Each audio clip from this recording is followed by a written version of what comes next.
Welcome back to Persephone Says. Today is a catch up episode. It's long overdue, maybe 18 months in the making, almost 2 full years in the making, that I alluded to on Andrea's podcast and also her husband's podcast, Justin, No Surrender, and the Bridal podcast. Go back and listen to those episodes if you haven't. But I sprinkled in this financial situation, this loan situation, and then dropped it and said nothing after about it, like no follow up. And it's funny because one of my friends, Todd Fiskus of Todd Events, he'll be on here in the next couple of weeks. He sent me a text and he was like, "That was incredibly brave for you to talk about it." And I was like, "What are you referencing?" I don't know. And then he's like, "You said this." And I was like, "Oh, fuck, I did say that." It's funny how I've done these 2 podcasts and I talk to myself here every single week. I talk to you, AKA myself, right? And when I go on other people's podcasts, you completely black out. And like that's been described to me, but you really do. And then you hear it back and you're like, oh, fuck, I talked about like this very deep thing that I've never spoken about on my pod. I dropped all these bombs/nuggets that I was like, we're going to roll it back. We're going to tie up the loose ends. And so here we are. How did I get into $500,000 worth of debt? We're going to Tarantino this. By the time this comes out, August 10th is the last day of this payment. And I've been so emotional, so grateful, so all the things. I've talked about money on this podcast before. And I've said, watch your money, make sure that you have a good accounting firm, make sure that you have a good lawyer, a good CFO, all these things. Because when you are going fast, you never know what you're missing. You are, in fact, missing some details in between. Some water. Fuck. I'm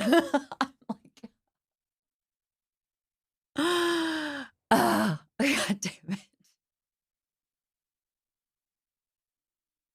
Such a turn. Thank you.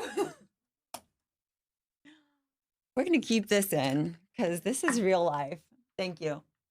So I just came from Soul Cycle. I actually forgot my whole fucking outfit. Found Eddie's t-shirt in the back, threw my Chanel necklace on, have my sports bra underneath this. It's just one of those days. So I've talked about how you need to be buttoned up, right?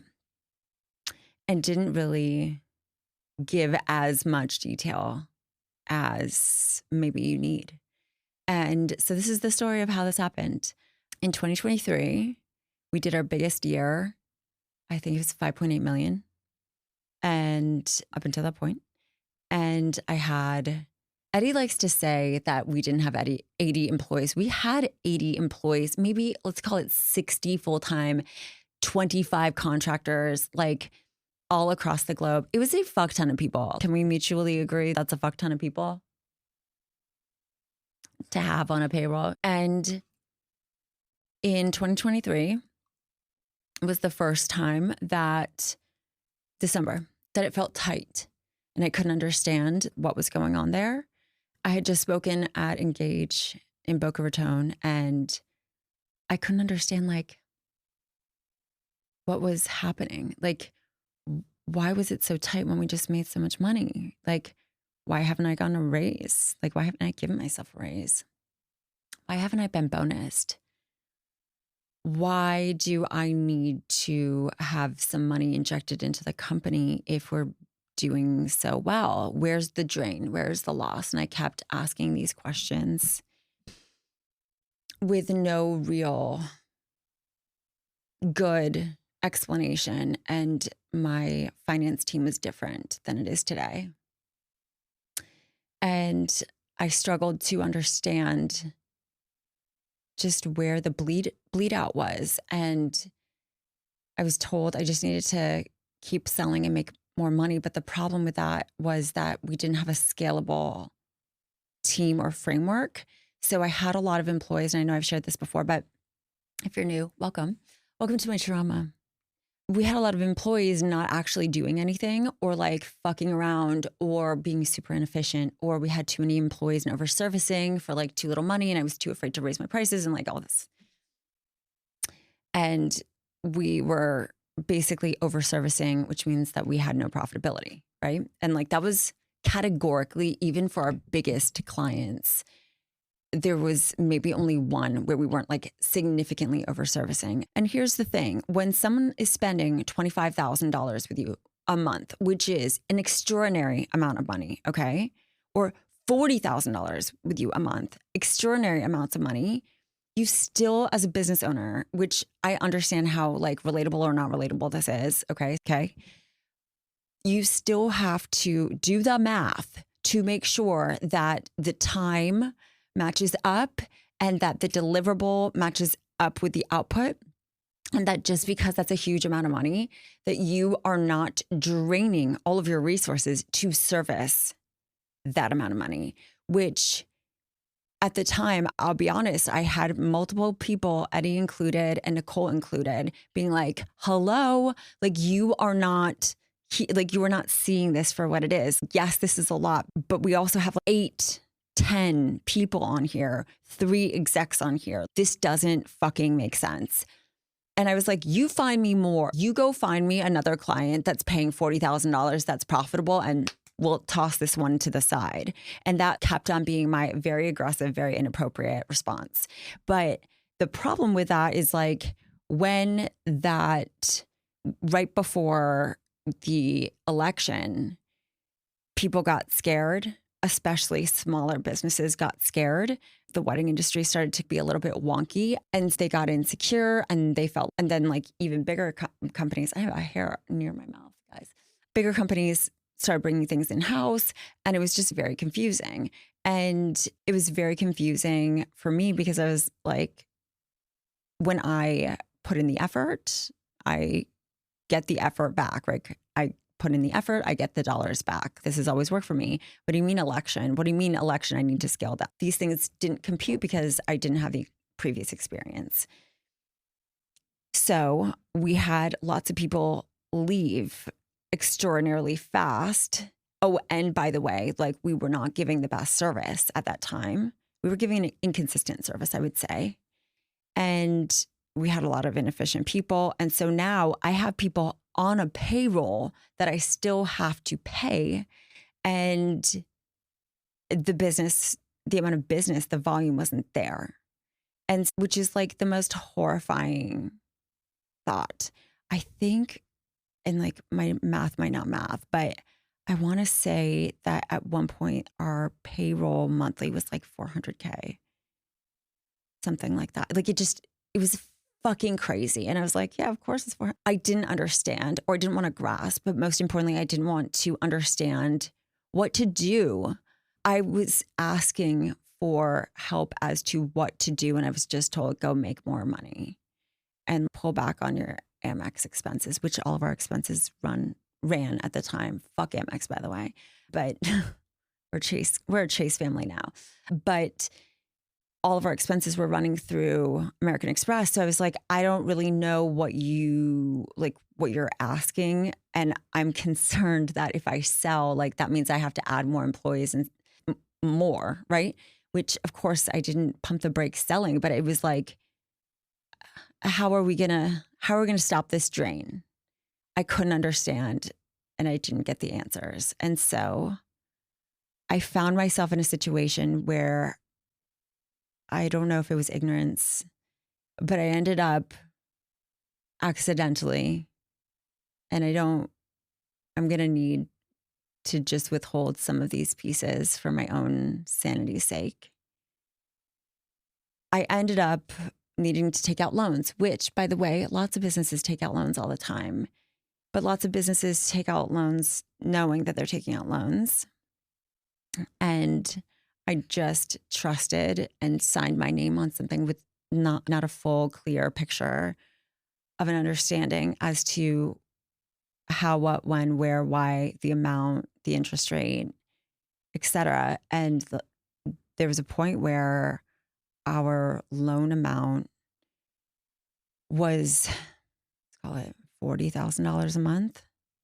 So it's great to help a drain, but then it's like what ended up happening in 24 and top of 25 is we started cutting back our team. So last year, and I've spoken about this, like Vanny, Eddie, Nicole, and I basically did not move from our computers and just went line by line, which we had never had line by line before. Our accounting firm helped us get there. And then we assessed the efficiency, the efficacy, the value, each employee, each, like, did we know we're paying for Dropbox 5 times? Like everything, you guys, in order to get us to a better place. And thankfully, thank you, universe, God, what have you, I hired Vanny in the summer of 24. I asked her to be as direct as humanly possible about what was and wasn't working, who was and wasn't working, what I was doing that was fucked up. I do think if you are ever in a pickle like this, you have to bring in someone who you have to be able to read. Are they going to do the job that they say that they're going to do? And can they be honest with me about my family members, my friends, me? And she was known in her previous companies for scaling businesses, making them optimized, making them more efficient, and started building a CRM. She started building AI efficiencies. She started building all of these optimization tools in my company. So she was like, I don't want you to have to hire any more people. That's even to this day. She's like, I don't want to hire any more people. I want the same team operating more efficiently, operating more effectively. And at first I was like, girl, what? But it is a very painful process to either push out, fire, lay off, whatever the fuck you want to call it. For us, it was firing 20 to 25 people, that some of whom had been with TMS like since 2021. They believed in me when we weren't a thing. And I had to start thinking more pragmatically and less emotionally. And I had to trust and have faith in, okay, all of these people are sitting in this room. They see how excruciating this is and how potentially damning it could be. Like, they had faith in me that I would be able to turn it around. But at the same time, it's like, they see the amount that's sitting in the bank and the bridge that needs to be bridged. You're not going to get a raise for a little bit, y'all. You're not going to get a bonus for a little bit. And they were still in it with me. Those women, and obviously Eddie goes without saying, but those women, I would do anything for them, because that is just, and Richard also, they were the only ones who knew what was up. It was a safe space, and they believed in the fact that I will get us the fuck out of here as quickly as humanly possible. And the moment I can help you, I'm going to. And I do think following through with your word is one of the most important things I've ever done as a leader, as a business person, as a human being. But they could have jumped ship, and I would have been so devastated, but I would have understood. And it created this I call it the core four: Eddie, Nicole, Vanny, and I. Core four, my family: Eddie, Laurent, Roman, Laurent, Eddie. Core four, right?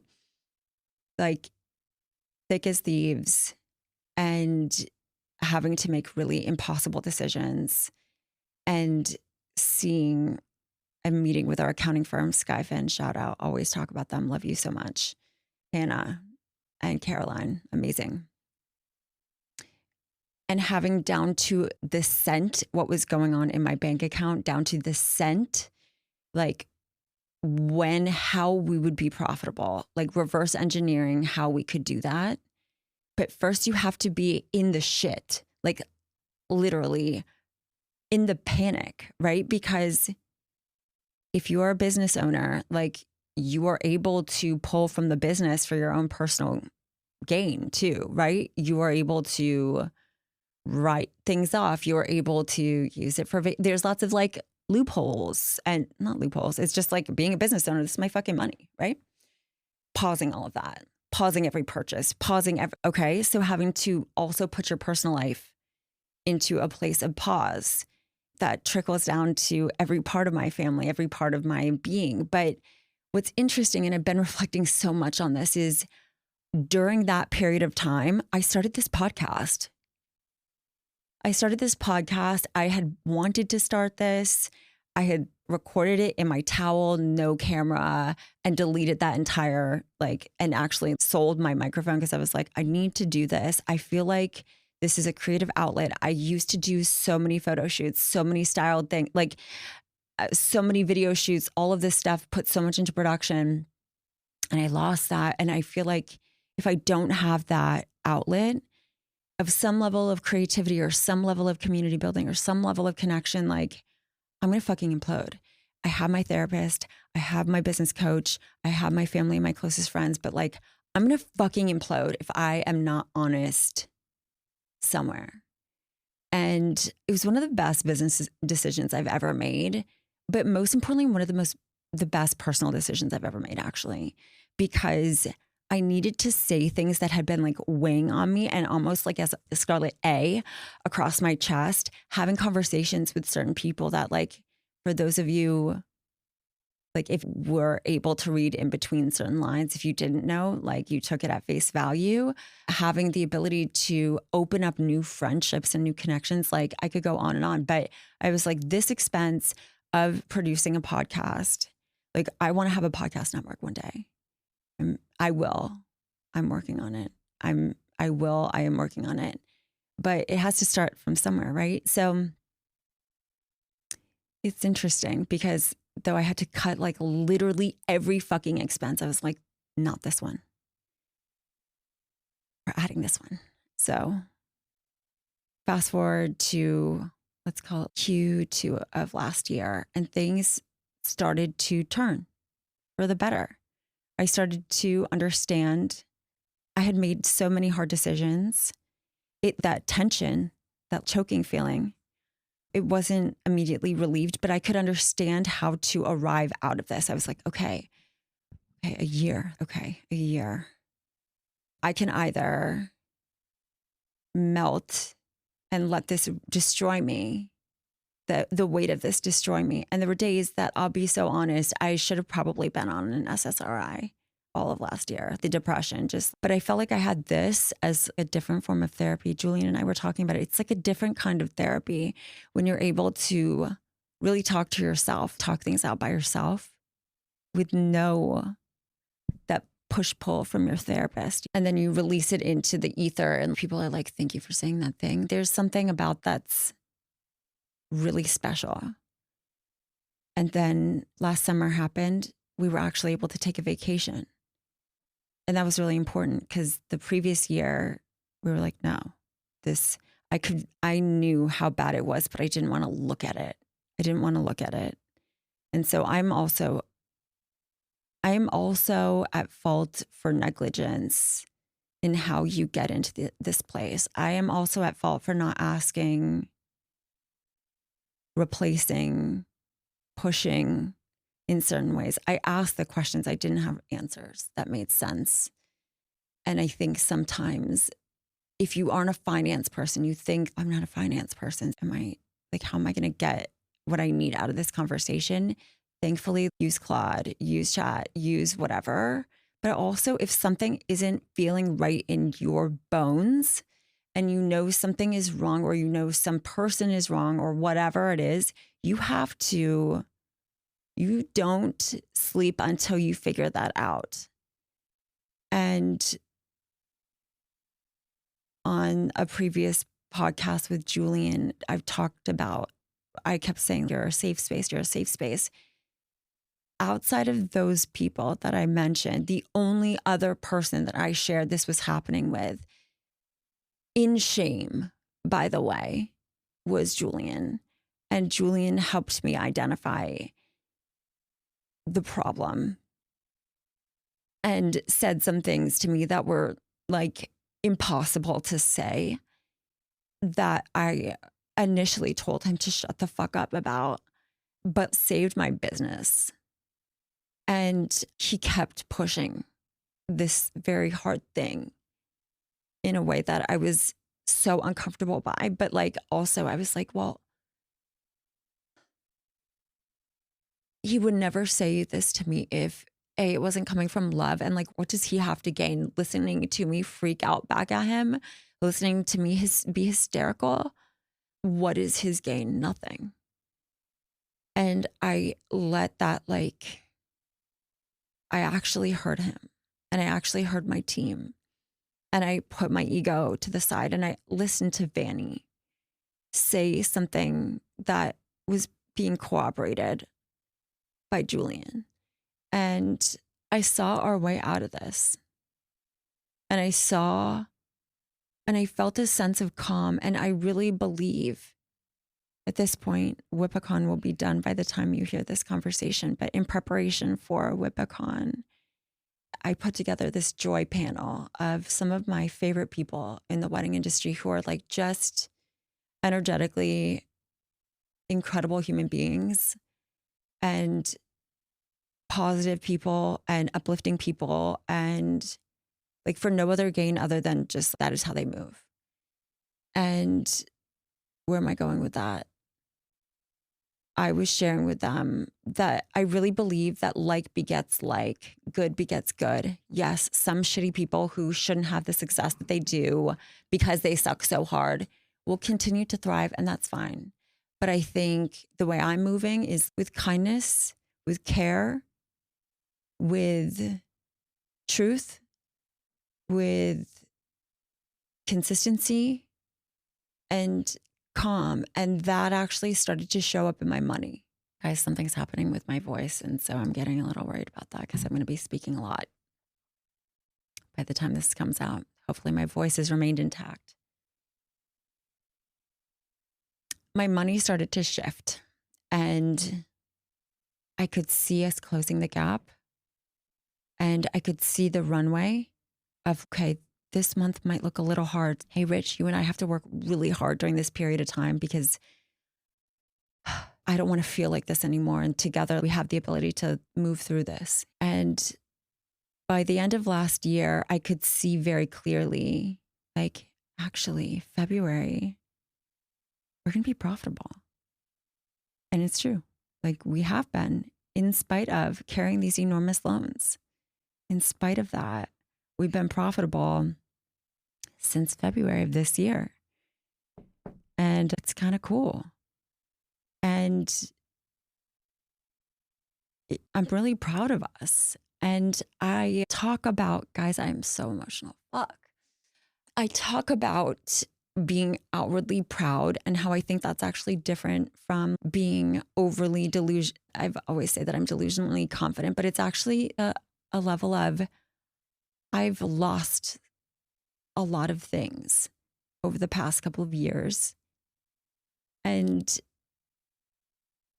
here I am. And all is well. And people believe in me. And they continue to show up for me in different ways now. I have doubled down on friendships that then became business relationships that I thought I couldn't do that again. Again, putting Julian in a glass box. I thought that's just not the way I'm going to move anymore. I'm just going to do great work and help people and put my head down and get through this. There's no way out except for through. There is no option but to succeed because these two little people depend on me. And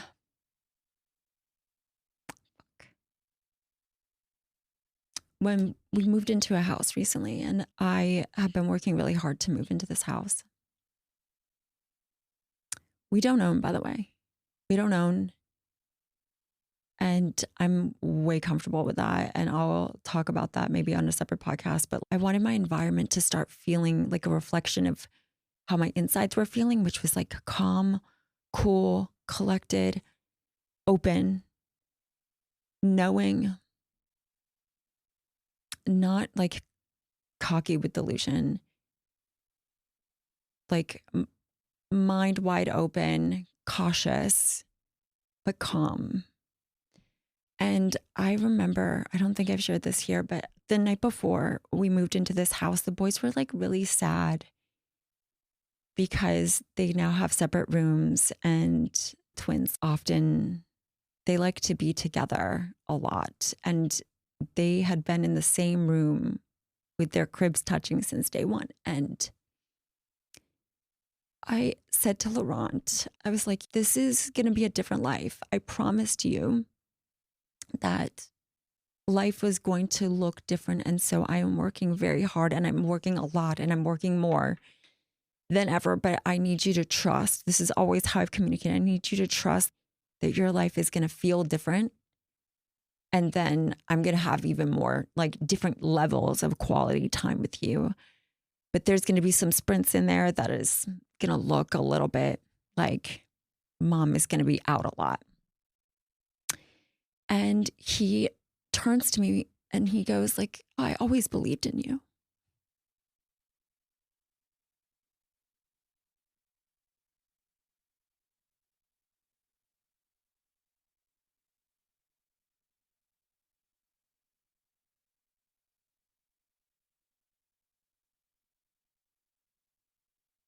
If you're lucky enough to have a kid, I pray that you have children who have a level of emotional intelligence. And I was hysterical because of course they don't know. They don't know. But I've told them that one day I will tell you all of the true tales of what it takes to have a business. And that it sucks hard sometimes. And when we were in Mexico City, I was talking to Roman about this actually. And I was like, could you tell that I wasn't feeling well or showing up positively or whatever? And he's like, no, I had no idea anything was going on. And I was like, great. Thank God. We're not fucking them up. Eddie and I are always like, we're not fucking them up all the way.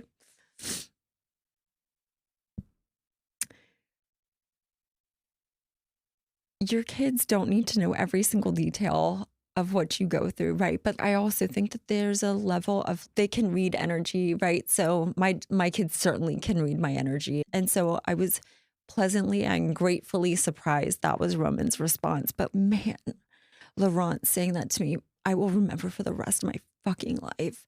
And Roman said it to me recently too, because again, by the time this comes out, I will have pulled off WIPACON alongside my team and a lot of really cool, really wonderful friends.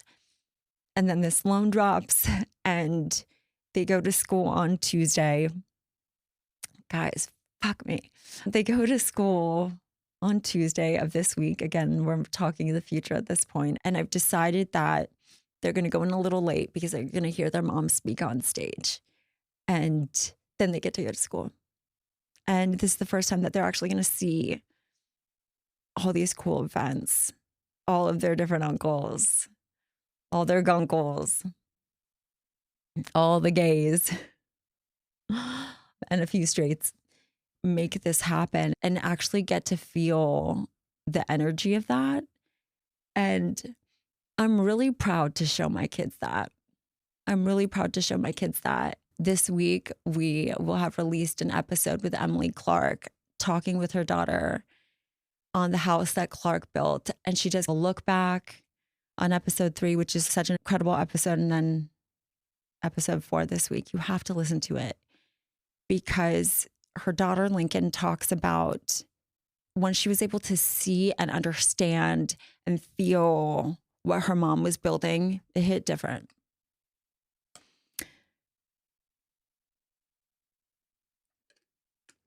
She was able to digest it differently. And I was grateful that she said that because without knowing, I felt like she was speaking to me. Yes, I was behind the camera, but she was speaking to my soul. where I have been explaining what I am doing and what I am building. And that is not to say, by the way, that I am so delusional to not think that a hard time could happen again. Business goes up, down, left, sideways, all of the things, right? But I am eyes wide open and understand the ways with which I need to move differently. And that means changing the structure of my team so that we have a lot of contractors, full-time contractors that support us. We have a much leaner, far more efficient. I've talked about my team and waxed poetically about them. They're actually the best people in this industry, period, doing the best work. And here we are. And I made it through a tsunami. And it felt like August 10th of 2026 when I saw that number as the last payment date 2 years ago. I was like, that is forever. Like, how am I going to pay these people, my employees, these people, this fucking loan? And I did. And I did. And I actually carry no shame. Nothing. I used to. But no. Which is why I've been sharing. I've been dropping my little Easter eggs for the past year and a half talking to you. You just didn't know. But I did it. How fucking cool is that? This is not a Bo episode. I appreciate you listening. If you have questions, this is definitely one where I want you to ask the questions. I'm happy to talk about it and keep talking about it. But guys, make sure you know your numbers. Make sure you know your numbers and that you have a finance team, an accounting team, the right advocates for you in the room. But trust your instincts. That innate feeling in us, that is a real thing. I think it's a gift that true entrepreneurs know. And it's that insatiable feeling, fire within us that allows us to do the crazy things that we do. But also, if you really listen to it, you can really sharpen that skill set so that when weird things are coming or in the room, that you listen and you move fast within that feeling. So thank you for listening. Thanks for being part of this journey with me. Thank you for being part of the TMS family as well. I am so happy you are here, and I will see you very soon. Bye.